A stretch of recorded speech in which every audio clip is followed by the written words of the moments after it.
All right, hello everybody. I'm Isaac. I'm here with Vincent. Vincent he works with Marimo, which is a kind of next generation notebook. It's pretty exciting because it allows you to do all kinds of reactive features. He's here talking about some of the AI features, which I think some of these might be kind of the first I've seen that implemented some of these. I think there's other places that are implementing them as well, but a lot of the dynamic features are very cool. He's also created Bespoken.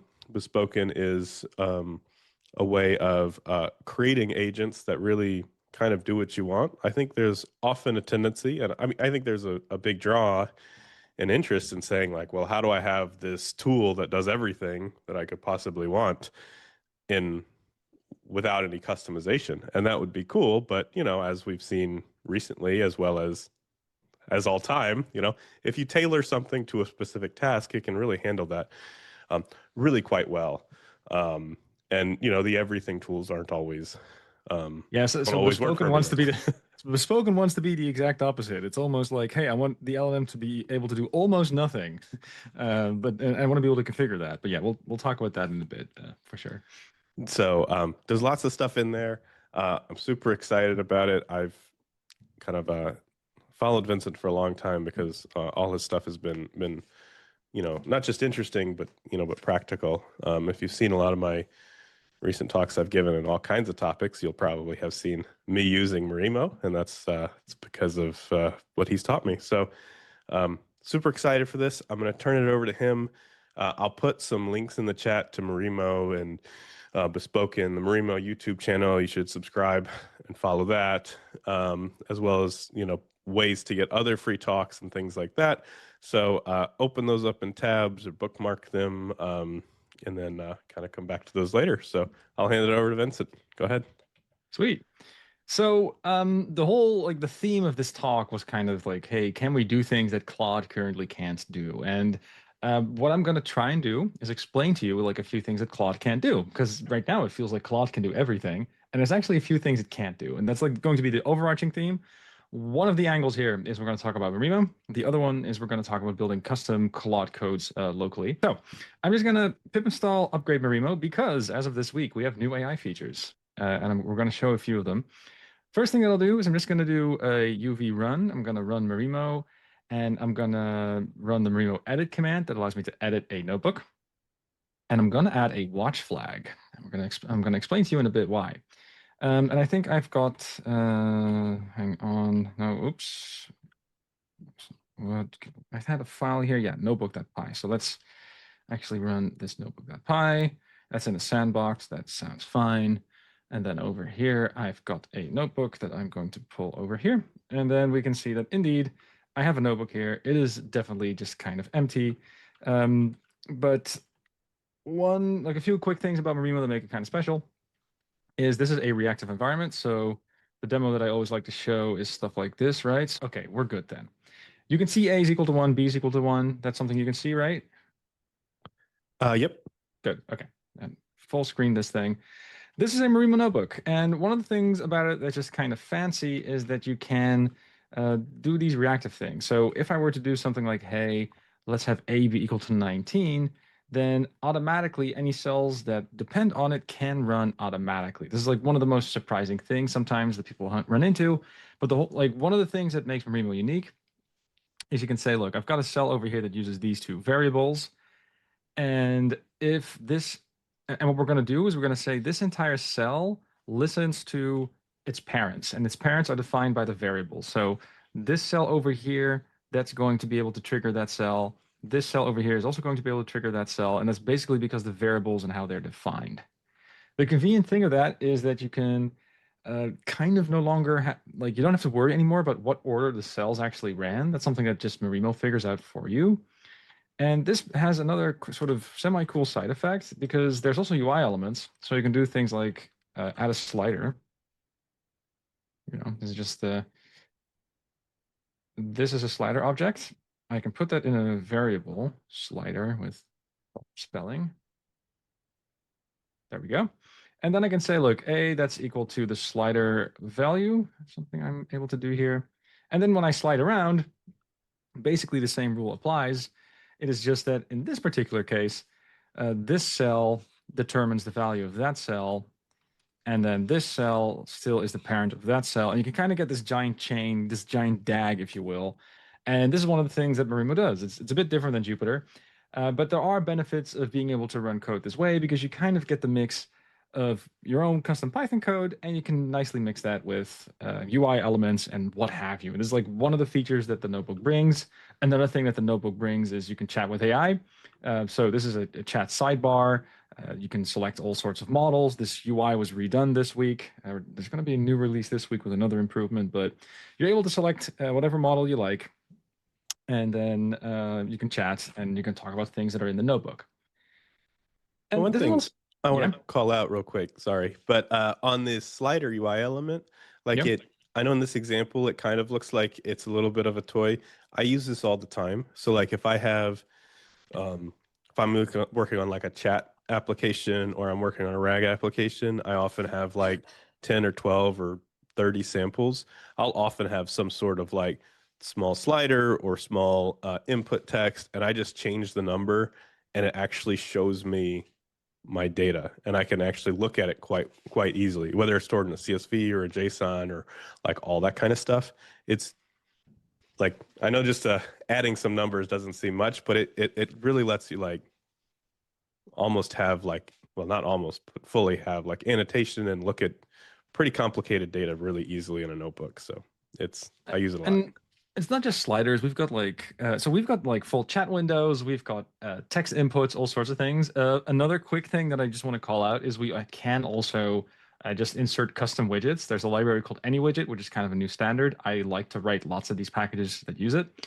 Notice that in this case, I'm importing a library and it detects that it's not around, so it's automatically able to install that in the right virtual environment for me, which is also super sweet. But as this is installing, what I can now do, oh, what happened there? This is basically a drawing widget where you're able to just draw some points. And one cool thing about this widget, just like the UI widget, right, is I'm able to add a new cell below over here, and I could do this widget.value thing. And that will show me all the data that I've drawn. And there's also a data as a polars property on this guy, if I'm not mistaken. Yeah, and then this is our data frame widget. There's also all sorts of cool things that you can do in here. There's also like a little distribution chart, but as I draw more data over here, you can see that the widget also just automatically updates. So this is just kind of a silly example where you're able to draw some data, but like these widgets, they really do allow you to get creative. And that is, in my mind, like a big part of what I really love about Marimo. There is also another thing that's just kind of nice about the setup, though, and this is related to LLM. So I just drew a data set and was going to assign that to a variable called df, and now I'm able to do something that I think is relatively fancy. Because what I can do is I can go to this data sources tab, and normally what you would use this tab for is you would hit this plus icon, and then you connect to Postgres or MotherDuck or Time Plus. That was added last month, I think. But anyway, you can connect data sources there. But data frames are basically also data sources.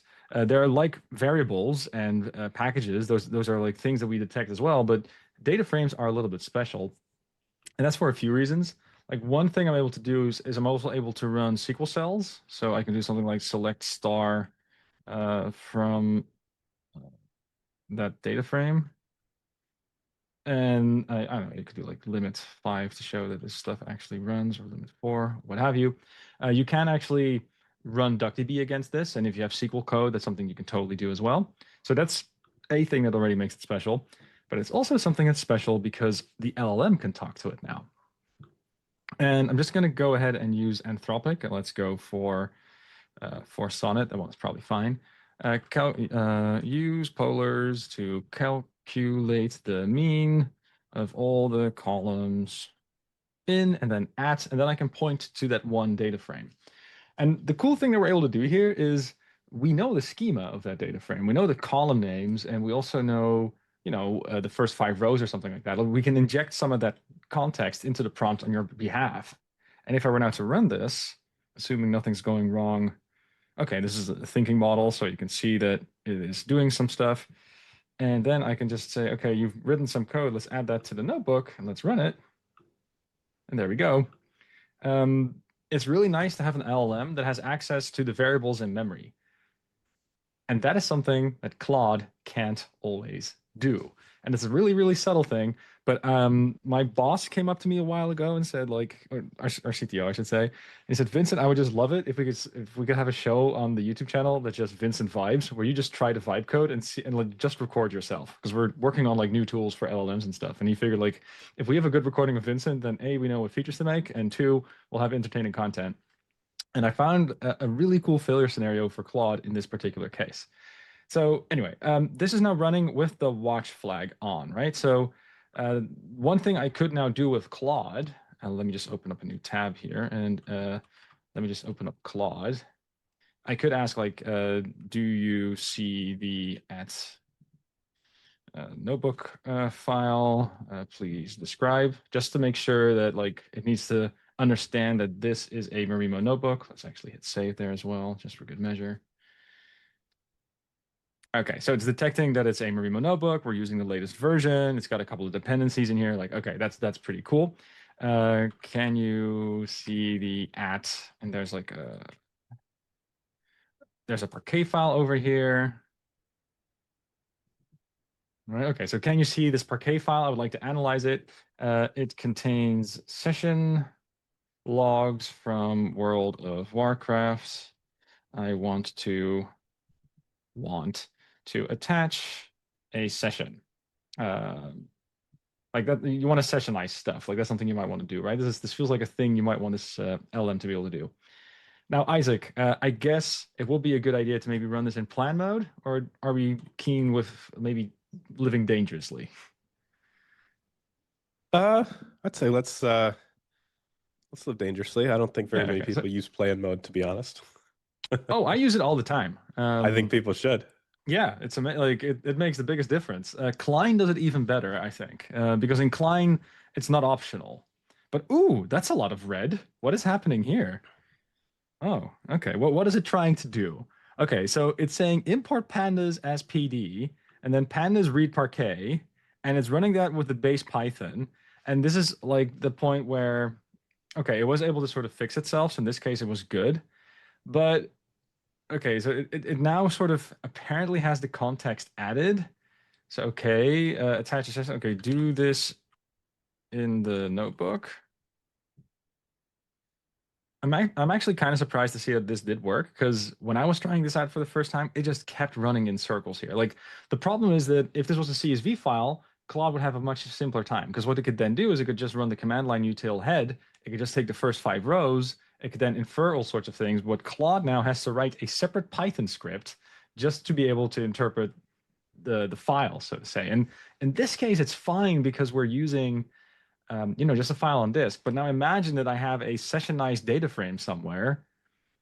Okay, that already has lots of different contexts, and maybe if it was able to interpret the code as well, but there's also just weird values in the data frame, if that makes sense, right? Claude does not have access to that. It doesn't necessarily have access to a runtime that actually has these variables in it. But one thing that is good to point out at this stage is when I ran this notebook, I did run it with this watch flag.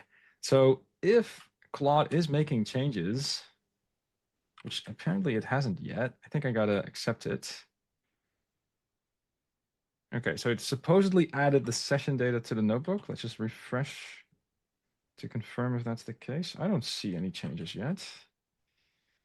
To what file did he make this change? Notebook.py. Hang on. Let's just refresh it to see. Ah, there we go. It did add it, but for some reason it wasn't really showing well. We can remove that drawing stuff that we did. We don't need that anymore. Let's see what Claude made of it. There we go. So it's complaining in this case that polars is not defined. That's because it needs to be imported. Fine. That's not the biggest mistake, right? But okay, it's got like the WOA data frame. So far, so good. It added a bunch of statistics, I guess, that I didn't ask for. Again, this is why you want to use plan mode, because then you can tell Claude, like, don't do that. But more statistics, fine. Now it's going to make a chart about levels. I also didn't ask for that. Main charts about races did not ask for that. Top locations did not ask for that. This is really typical Claude behavior, by the way. And in this case, I'm just not seeing it do anything with sessions. So I'm just going to call this a fail. And again, plan mode would have addressed a lot of the issues here, but Claude really seems to have gone in a whole bunch of directions that I did not want it to go, and it didn't even do the thing that I wanted it to. So again, I'm going kind of on the limb here. I'm just going to be improvising on the spot, but I'm just going to see if we can maybe have a better experience steering the analysis if we just do it from the notebook.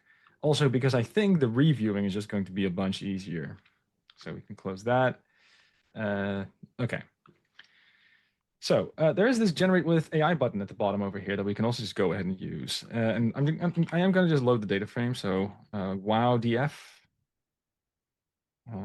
Let's do the read parquet and then wow.parquet. Okay, so that thing's going to be loaded. Make a function. Let's call it sessionize that can take at wow data frame and add a session column. Like the one thing we haven't done yet is at this point, it will be nice if we could do this in a plan mode inside of Marimo. It will be kind of nice that like, okay, that's a quick prompt about a cell. It will be nice if we could maybe do a bit of planning here. Right now we can't, but what I can do is like select the model. So let's just, again, go with Anthropic on this one. And let's see what it makes of it.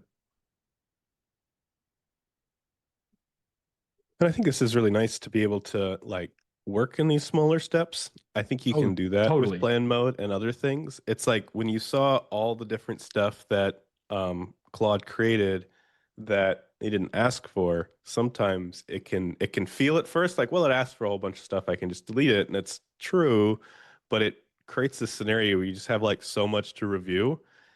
And if you're like, oh, well, it's close, let me just ask it to have add sessionize, ask it again, and it generates, 5 or 8 more cells of stuff you didn't ask for. You could really quickly get to the point where you're like, I just need to nuke from orbit, nuke and start over because yeah. I've got too much to review.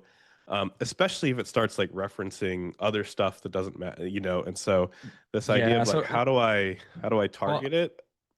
Well, and that's kind of the thing. Like, okay, we should do kind of a proper review of the session if it kind of makes sense. So I'm just gonna, like, this is also just a thing. I can actually like, okay, this is now sessionized data. Can I just look at a bunch of rows and see that a few things just kind of make sense? So apparently a new session got introduced here.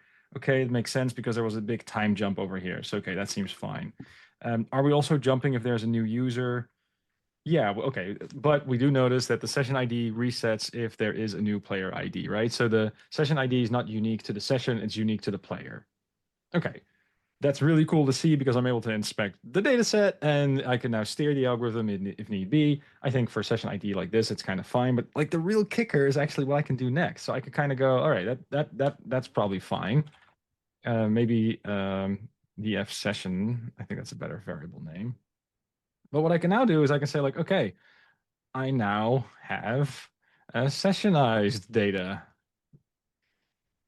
And maybe like let's fake a little bit of plan mode by maybe chatting. So let's just start a new chat, right? So I could do like, hey, I now have sessionized data, and I'm just gonna do at df session.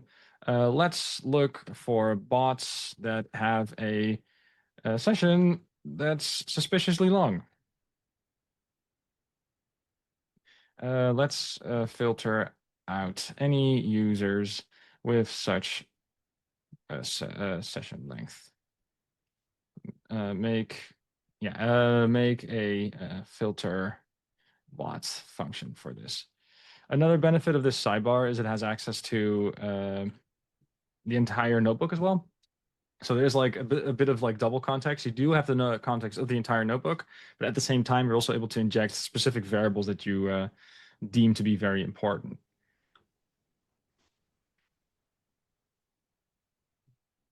Okay, so it's you'll notice it's actually kind of interesting to see the thing. So it says like, hey, this is how I think you should calculate the sessions. And this is kind of okay, but what I'm really just interested in is just this filter bot function. That's the one bit that it generated that I want. So I'm just going to add that to the notebook.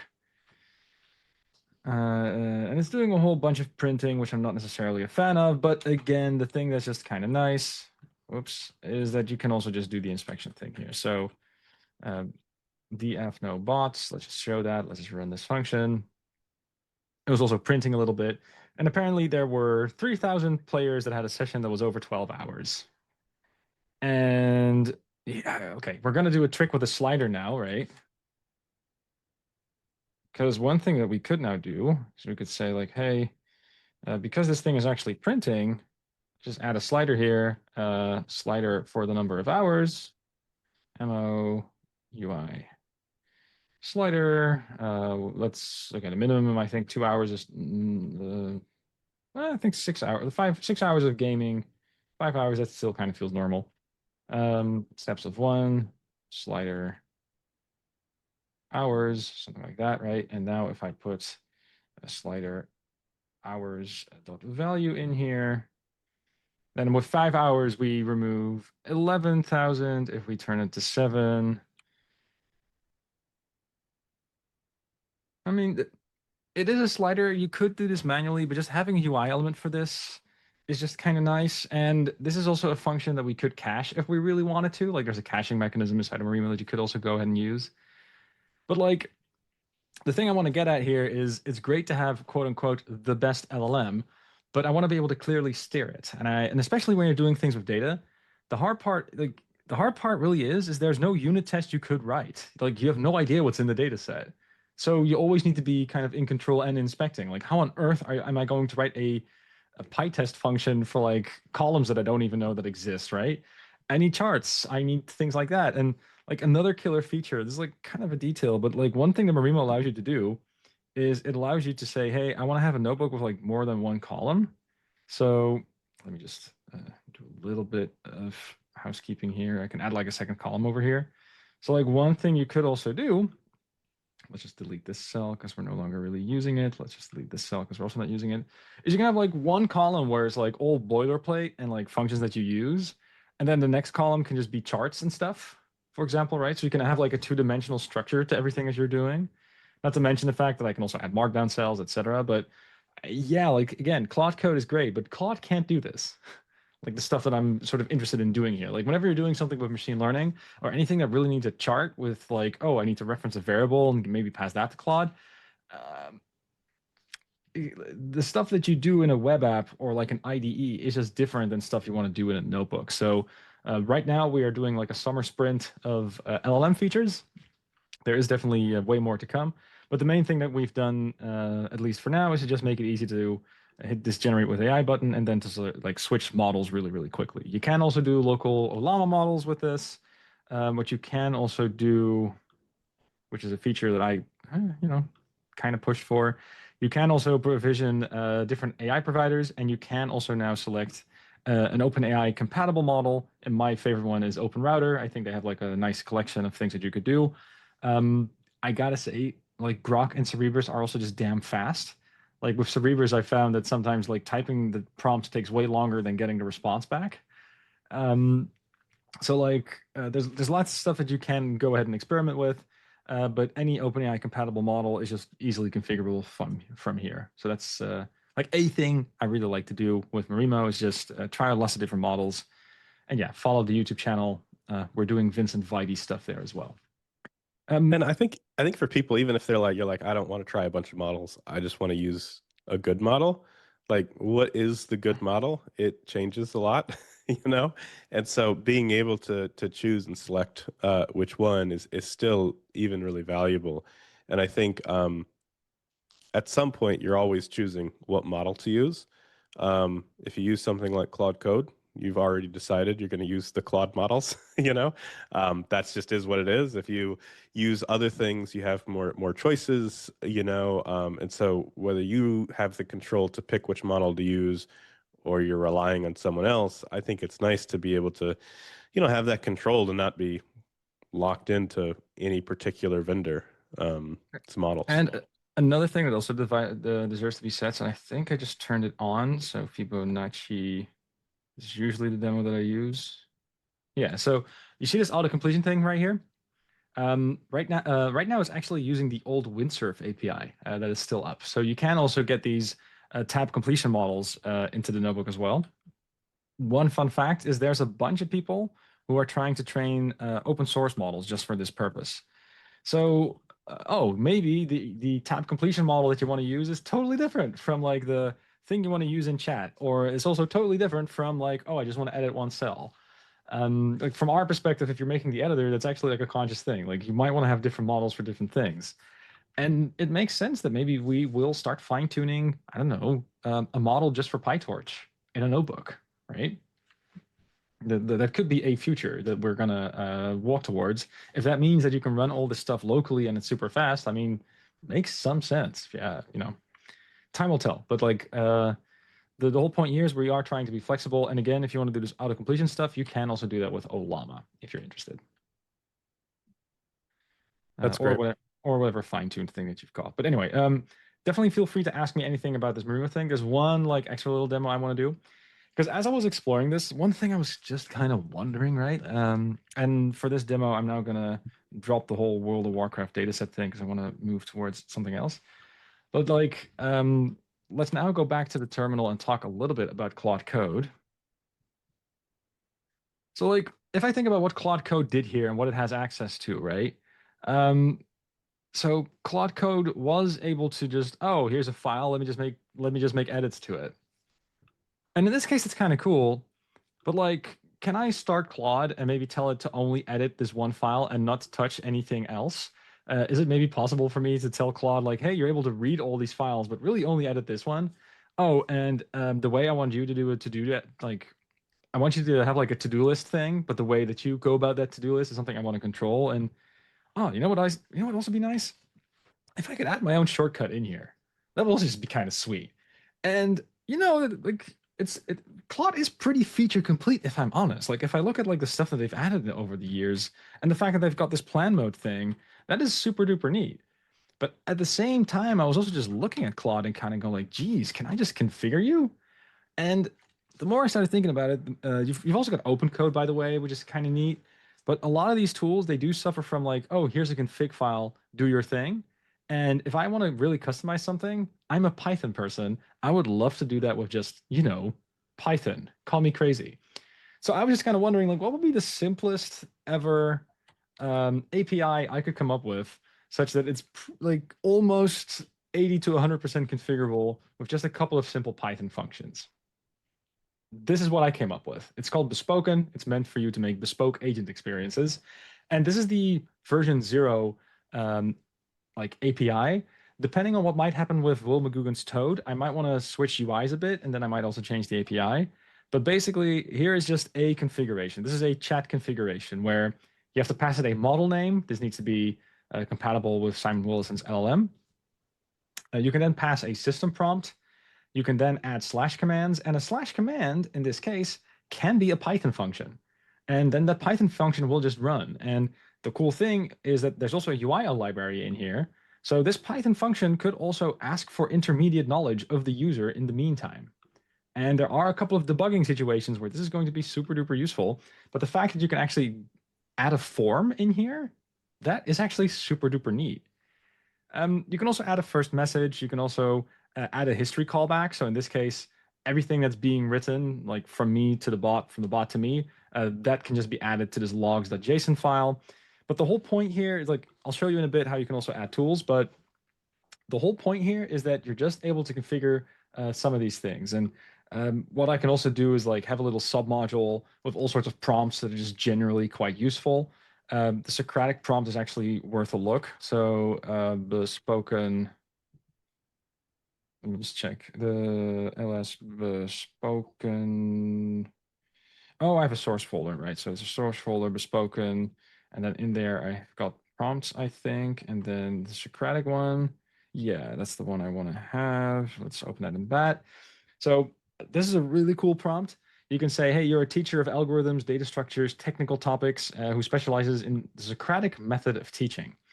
The Socratic method is basically a way where the student asks a question to the teacher, and then the teacher tries to reply with a better question. Like, we're not giving you the answer directly. We're making the student work for it so we can kind of see where the gaps in the knowledge are before we actually go about explaining it. And this was a really cool prompt. I found it on Twitter, and that led me to make a little script called teacher.py. That's the one I just showed you. And then it says, hey, I can teach you anything about a technical topic. What would you like to learn? And remember that function that I declared in the beginning with a slash command? I can call that here. Notice, fancy tab completion, super nice. And I can say, hey, I want to change the voice. So do you want to have a technical teacher, a pirate, or a Twitter tech bro, Isaac? Do we want this to sound like Hamel? Yeah, let's go with the Hamel one. Okay, so it's gonna sell us Twitter a Tech course. Pro. Okay. Yeah, it's gonna start selling us courses. Anyway, so yo, what's up, fam? Ready to drop some knowledge bombs on teaching? Let us disrupt the education space with some next level strats. Hashtag EdTech evolution. I want to learn about magic links. I.e. magic links. That's some cutting edge auth tech right there.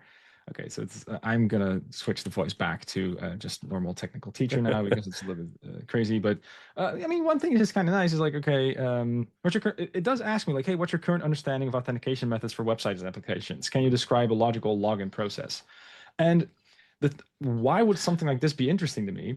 I mean, the cool thing here isn't so much that like, oh, I have a thing that I can talk to in a Socratic prompt. Like you could do that with Claude. I mean, that's still fine. Like what? That's not the reason why this is interesting. The reason why this is interesting is because I could add a custom command over here that says, oh, that's interesting. Make a flashcard out of this conversation. Oh, and the way that everything is being logged also allows me to make flashcards in hindsight. So like if I've had a really interesting conversation where I've actually learned something, then maybe I want to have a small review or something like that. And wiring all that together is just like a base Python script. Again, teacher.py, do I have automation? Yep. It's just filling in this one chat call and then maybe adding some custom functions that I like and then maybe a callback or something. But it's Python functions and like objects and stuff that we're doing here. Nothing that fancy. I also have a one that's configured to be more of an agent. Let me just, I forgot what it's called. I think this is, really nice for a lot of things because I think a lot of times people use the Socratic prompt or they got other types of prompts or modes that they like to use with Claude Code or with Claude UI or Chat GPT or whatever. And what I see a lot of is people have these like modes they like to work in, and they have these prompts, and then they tell it. They're like every 2 days or every other day, they're like putting the same types of prompts into it to get it into this whatever mode it wants to be in, whether it's review mode. And then you end up in this place where you're like constantly repeating the same things and then trying to switch the modes. And if you Well, so just like, have this set up, it just works. well, so here's I think you're gonna like this one then. So this is a different, this is, yeah, the worst name ever, app.py. I need to rename it, but this is a different agent. This is like an agent I might code with. And the thinking behind this one is let's actually give it tools as well. In this case, you can give it a file tool, notebook.py, and it's only allowed to edit that file. Like that, because there's no other tools that give it access to any other file. You can just say, look, there's one Python file, that's the only thing you can edit. Good luck with it. And you can also add like an object that can handle a to-do list, let's say. That's also something you could go ahead and add. And there is also a Marimo prompt that I've just added here. It just adds a couple of like, how does Marimo work? Like a couple of things that it can be aware of. I can also add a debug flag such that whenever tools are called, I just see that in display as well. I can also ask it to do some thinking, like ask me some follow-up questions that help me think step by step. But there's also a debug prompt. And this thing is like really annoying to write by hand every single time. But if you turn it into a form, it's not that bad. Like a debugging technique with an LLM that I just love to do is I don't tell the LLM what's wrong. I just tell the LLM, hey, this is the entry point of the user. This is the action the user is trying to take.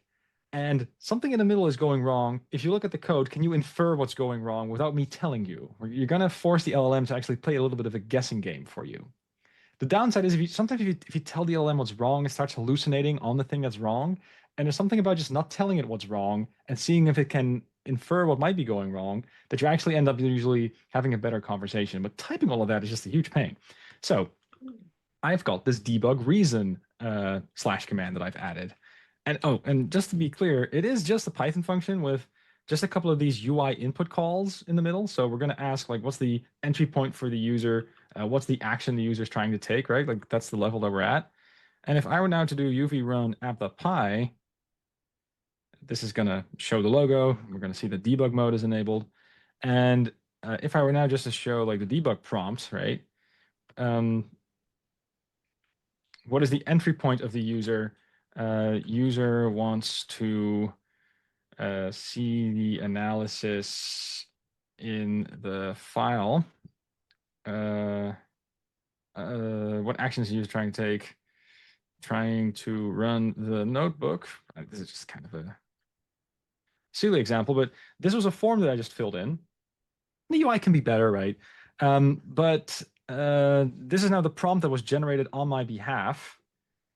And there you go. It can actually reason from there. And there's like lots of little shortcuts with just Python functions that I could go ahead and add. And you can kind of imagine that you're going to be able to build your own little library of like different agents for like very specific things. And you might also be able to chain some of these agents together. So what I can imagine is that at some point we have an API where like either I have different modes, so there's like a brainstorming mode, and then there's like writing mode, or there's like a plan mode, and then like an edit mode. Like those are things I might be able to implement here as well. But the whole point here is that we start thinking a little bit more about constraints and customization, because that's the thing that I find is just kind of missing here.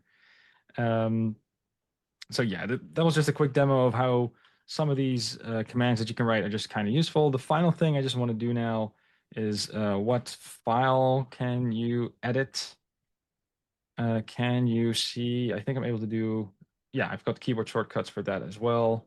We have notebook.py. And then it says, hey, to answer your question, because debug mode is turned on, we can see that the LLM is actually calling a tool. It's getting a file path. It's getting a tool. It is able to, we can see that it's actually able to read the whole thing, right? So if you want that level of control, we can give that to you. Like you are able to inspect everything that's going on. Okay, so anything specific files you'd like to know or changes you'd like to make, add a markdown cell that can introduce the, what's the probability, Monty Hall. Monty Hall problem. Certainly it's going to add the Monty Hall thing. I'm going to add a cell. It's going to add it to the World of Warcraft analysis section. I think it's okay. The diff could be better if it's not as zoomed in, but you know, we get pretty diffs as well. One fun fact, this confirmation that you're seeing right now, that is actually something that is also a form inside of the tool. So if you build your own custom tools, you can also add form elements in there.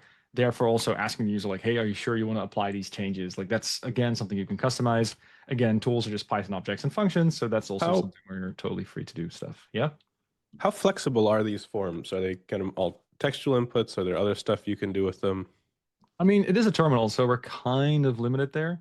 But let me just go into the source directory one more time, Bespoken. And let me just show you the tools maybe, and then the file system thing first. So again, I'm using the LLM library from Simon Willison, and there's all sorts of like debugging stuff happening here. But the main thing that you can see here, so we are about to write to a file. We're going to write to it. I would expect something of a UI. Yeah, so there's a tool warning over here. Okay, maybe a different file is better. Let's not go to tools, but let's now go to UI.py. So you can print an empty line, you can print something neutral, you can print a status. There's all sorts of warnings here. You can stream chunks. But the thing, if I'm not mistaken, that yeah, so input, there you go. This is just a function, and there's a prompt text, there's an indentation, and there's maybe some completions that you can add. But like this is a UI element that I implement for you. If you want to ask the user for some input, this is a function that you can go ahead and call. And there's also one for confirming. There's also one where we want to give the user a choice. Okay, ASCII art, ignore that. We can also show like a banner of sorts, right? But the whole point of this library is I give you enough UI elements that you could do a bunch of the basics, but this is not a web environment. So I don't know if I want to build a web environment for this. Like if we do that, you could do all sorts of fancy things. But I do think text only is good enough for a lot of use cases. Yeah, no, absolutely. I think I think having these, like, a lot of what everyone does every day, myself included, is a lot of the same workflows. And having things that work well for those, just setting them up, spending an Or hour or just 2 hours having your own thinking library about of it. these agents that you can reuse. Like that's kind of the dream, right? But yeah, there's a lot of copying and pasting of prompts as a best practice with Claude at the moment going on in industry is my impression. Um, yeah. Yeah, and it's it always feels like, I think, to people, when I talk to people, they said they it's like, well, it's going to take me a few hours to set it up. I can just ask Claude to do it. It's like, I mean, that's true, but you're going to ask Claude to do it every day probably for the next 6 months, so it pays off pretty quick.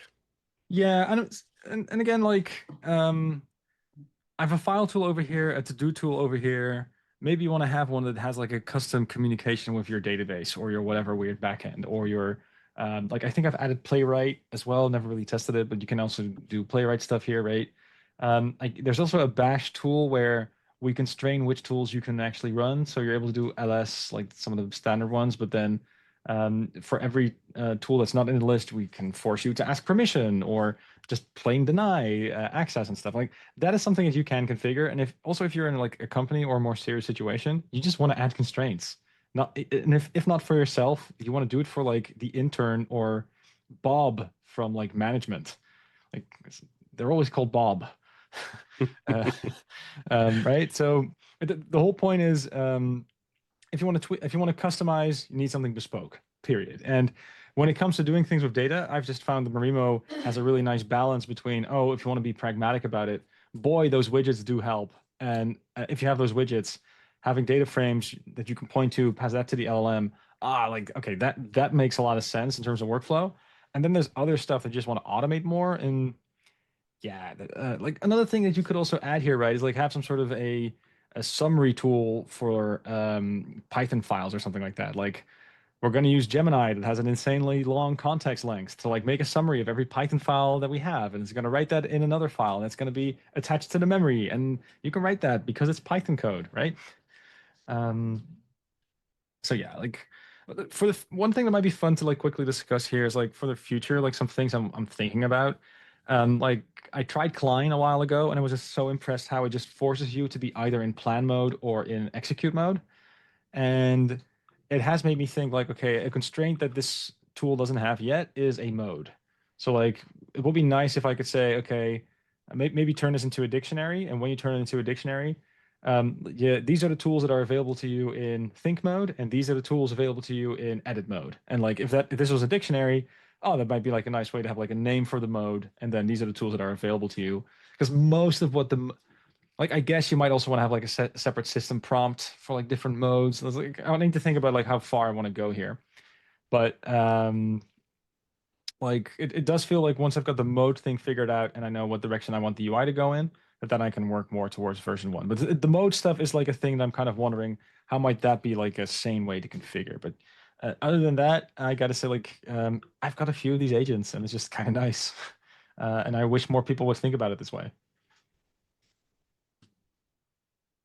Yeah, and I think honestly, I think, this is nice for individuals, but I think this is the kind of thing that teams should think about. You have everyone's going to be developing on the same web app that has the same development database, that has the same, you know, ticket management system that you might want to read, and the same forums that everybody's using, And the data and and the database that everyone has SQL access to, but have we checked if they use write access or just read and things like that? yeah, so it's like, you could have, okay, we're gonna have one of these tasks that can read from our SQL database because that's useful, but everyone's going to use the same one because we know it's got read access and not write access, rather than everybody, being like, hey, Claude, YOLO. the credentials are in my .m file. Can you take a look at that and tell me what's in the SQL database or whatever? Yeah, or same thing of like, why should, like, if I want it to be able to read the GitHub issues, or if I want it to be able to, read my linear issues or something, like why should I be making some sort of MCP that I use or prompt that I use and then email it over to Vincent to like paste it on his computer, and then the new intern's like trying to figure out how to, so it's like, are the new employees like, how do I get all the different tools? Like this feels like something that like could be managed by a team and everyone could just have these tools available. Like, I think there's like two extra comments maybe to mention here, like with the future that you've painted a little bit there. Like one thing that is really neat now is that you can put this up on GitHub and then use UVX to just say, oh, I just want to grab that agent. The definition of it is on GitHub. So like if there is a central repository with these agents, UV does make it like super easy to just sync up whenever.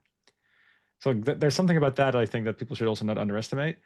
The final thing that is like worth emphasizing with like a truck is the fact that of course like prompt injection is definitely still a risk, even if you put stuff around it to maybe protect you. Because like, oh, I connected to a database, it has read access, and someone's name is ignore the previous prompt. Uh, there you go. Stuff can still definitely go wrong. So like, I think it's fair to claim that this is a safety mechanism. What I don't want to suggest is that this actually gives you full protection. Like that is a thing I do want to sort of emphasize. Like you, I think Claude has just made a browser where an agent can go in. If people are like seriously thinking about like using those tools willy-nilly, then I do think that every talk I give about LLMs needs to end with there is also lots of dangerous stuff here still, right? Like we got to be mindful of that. And constraints help, but at best it's a remedy, it's not a solution for that problem. Yeah, and I think the more tools get combined, it's really hard. Anything like you can even think, I've read an article recently about from Simon on this, where it's like, even if you Oh think like, oh, yeah. it can read the web. What's the problem with that? I've got this Oops. tool, it can read the web, it can't write, it can't do anything but read the web. It's like, oh well, now I'm going to connect it to my tool, that my GitHub MCP that helps me just create issues. And those sound harmless, but now one tool convinces it to use the other tool to publish. And I actually ran across not too long ago private information that was published in a GitHub issue by an agent. I don't know if it was a prompt injection issue or if it was just some other error. I don't know what the cause of it was. But I actually did recently find something that was super sensitive, that was auto created by an agent into a GitHub issue on a public open source repository. Didn't So didn't Hamel do like the CSS trick, by the way? Like, wasn't that the thing he tweeted about? It might have been someone else, but like a trick that you can, of course, do on your own blog, right? Like if people Google your name and it goes to this one site, LLMs will do that. They will go to this one site. And no one is stopping you from having, if you have a white background and you put some white text in front of it, LLMs are gonna read it. So like if you suddenly were to say something like, "Oh, Hamel, my name is Vincent, and I'm a well-known supervillain from the Marvel universe," like, and then like you can suddenly cause Claude to really claim that Vincent is a villain from the Marvel universe, depending on how well it's protected against stuff like this, right? But I have noticed if I were to go to Claude or OpenAI or anything like that and ask like, "Who is Vincent?" it will just do a Google search and it's going to summarize that. Okay, if you have your own blog, you know, there you go.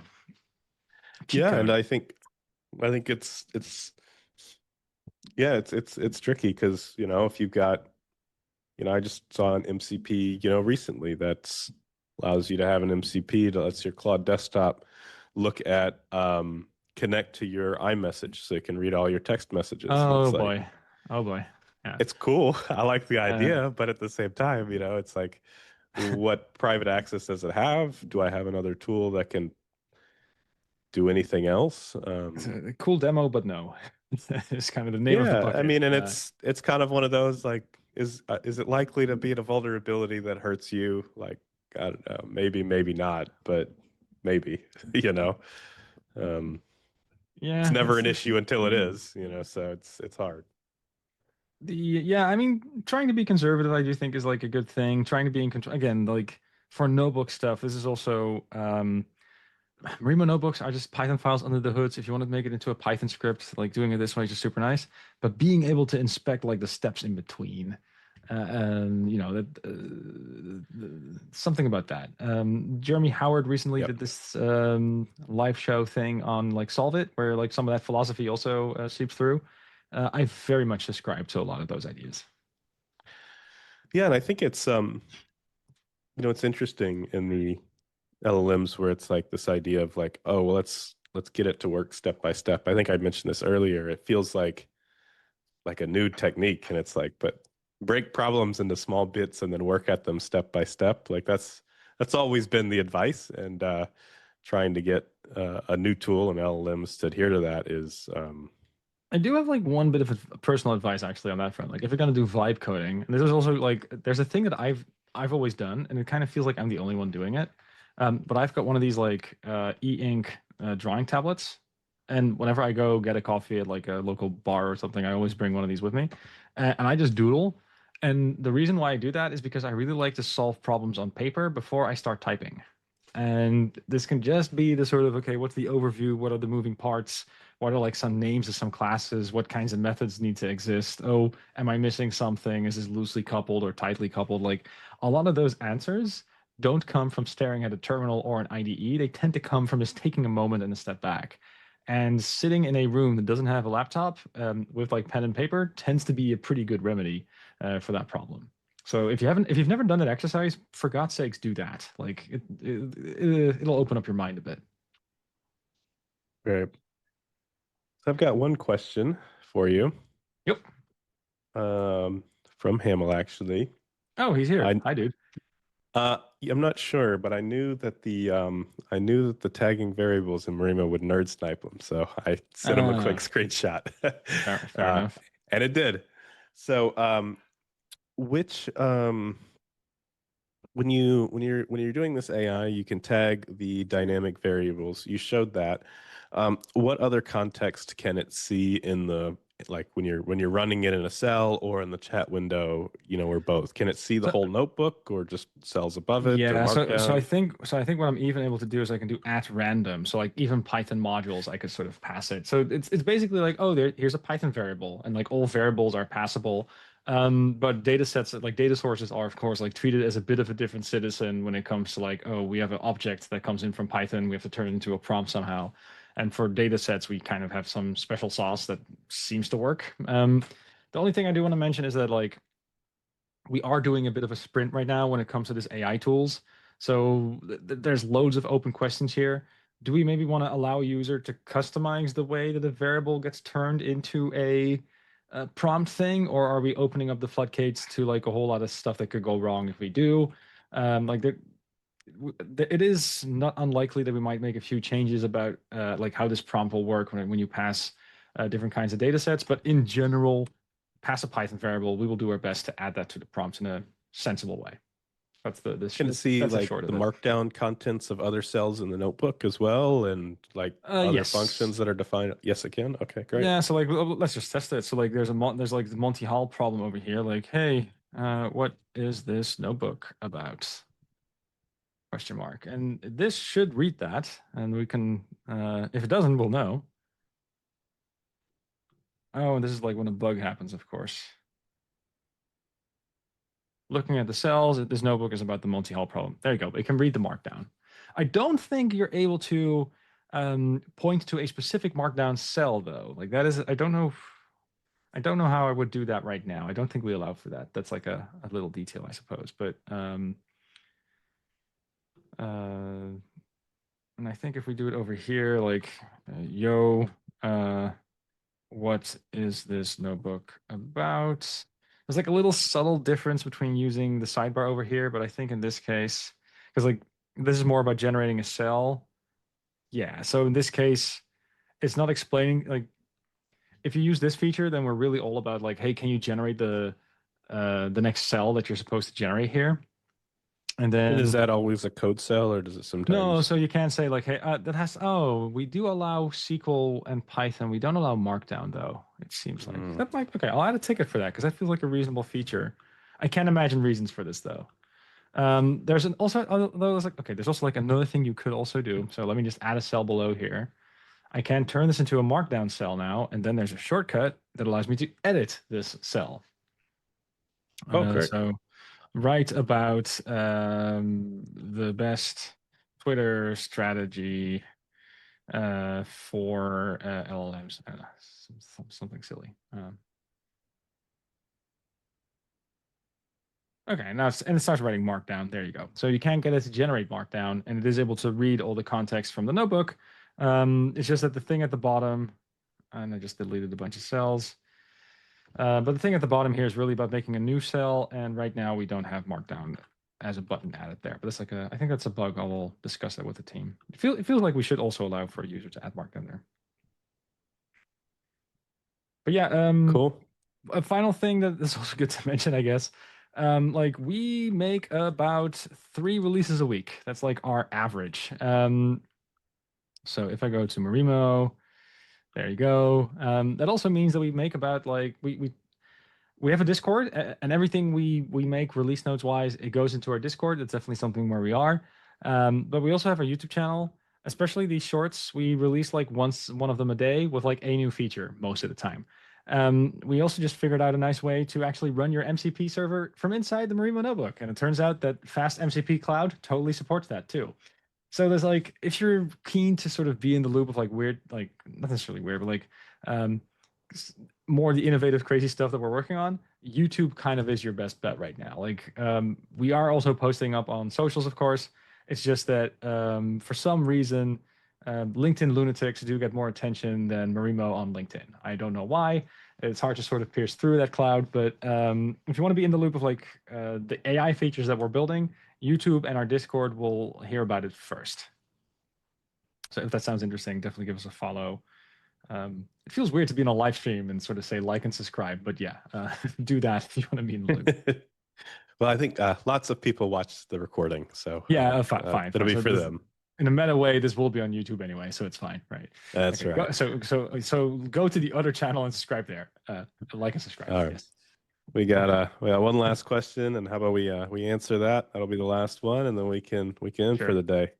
Sweet. The AI in Marimo, how does it Yep. handle yet images and graphs? Like if you have a graph in an output cell or an image, can it see Yeah. and So respond to those? no. So I mean, it kind of can and it kind of can't. So like it will be able to if you assign it to a variable, right? You are able to pass that variable if it's an Altair chart, for example. So so it does know that you put a chart there. However, I am going to make this one claim. This is from the private YouTube channel. So if I were to do calm code, open AI data, um, even if you had an LLM, and even if it was able to look at the pretty picture, the LLM can still make a huge mistake because it's just simply not good at interpreting charts. So this is a YouTube video where I use the OpenAI analysis feature, and I gave it the the Gorilla data set. I don't know if you ever heard about it, but basically it's got this data Hmm. set with like steps on the y-axis, BMI on the x-axis, and then the color of each cross is whether or not you're male or female. And the whole point of this data set is that if you were just to ask the question of like, hey, is there a statistical significant difference between male and female when it comes to like body mass index ratios, you can prove it's statistically significant. But half the students that get this task forget to actually make the chart. And if you make the chart, it's obvious that something else is happening here and that you shouldn't make any conclusions. If you go to OpenAI and you give it this data set and you tell it to go ahead and to analyze it, and then you tell it to like, okay, oh, here's a chart. Do you see the gorilla in the data set? Then the reply will literally be, oh, you mean the metaphorical gorilla in this data set? Maybe I should recheck my t-test. So like, in my experience, it's just don't have an LLM look at these charts yet and like expect there to come a good analysis out of it. Um, like even if this were a feature in Marimo right now, I would urge you just not to use it. Just I don't trust LLMs when it comes to interpreting charts. And this was like half a year ago, so it could be that this is sort of fixed now. But like I do expect a meaningful tool to help you understand charts with LLMs to at least pass the Gorilla test, and none of them do. None of them. So we will be able to confirm that like, hey, this variable that is an altair chart in like some of that context can be passed along. Like I've never tried it, but like that's how I think it will work. But like interpreting a proper chart, that's just like we might like one thing that we might want to add, right? So I showed you that widget thing that we had where you're able to draw like an image, like a data set. One thing we might want to have is like in the sidebar over here that you're able to add an image and then do something like, hey, I want you to generate me a widget. And then could you go ahead and maybe do the widget for me and stuff like that? That will be a legit use case. But I want to be a little bit careful with making promises of like, oh, it can look at your chart and like make the right decision. Like I'm very anxious about that. Yeah, that makes sense. Well, I think we're just about out of time, so this was great. So all the links are in the chat. Go ahead and yeah, follow the YouTube. I think that's that's one of the best ways, or the best way, to learn about new notebook features as they come out. I don't know of any publicly released tool that does the dynamic variable tagging at this point. I know like Jupyter has an agent, I think. okay, I've never used it, but like yeah, I'm sure some people have all made right, like variations others of exist then. Jupyter. Yeah, others do exist, but like I like the one that we have. Let me put it that way. Uh, All right, let's see here. All right, so someone just put in a response, I think, to the gorilla problem with GPT-5 that's showing it's seeing data points as a cartoon-like monkey waving. So, maybe there's some GPT-5 magic that solves it, or maybe it's just learned the pattern. are you using the analysis bot or are you using GPT-5 in general? There's a difference. Do you want to unmute Like, quickly and answer that question? Yeah, sure. I used it in Copilot, which was a quick test. yeah, I mean, so use it in the analysis mode. Like that would be the one I think would be most interesting. okay, but thanks. Anyway, it's just curiosity. Yeah, I think it's great. We're out of time, so we're going to end it here. But if you do more, check in an analysis mode or check in other models, tag me and tag Vincent. I think we'll both be interested. So We're in the Discord. So thanks for having me. yeah. We're out of time, but we're in the Discord. Find us on socials, like and subscribe, all of that stuff. Awesome. Thanks so much. Bye.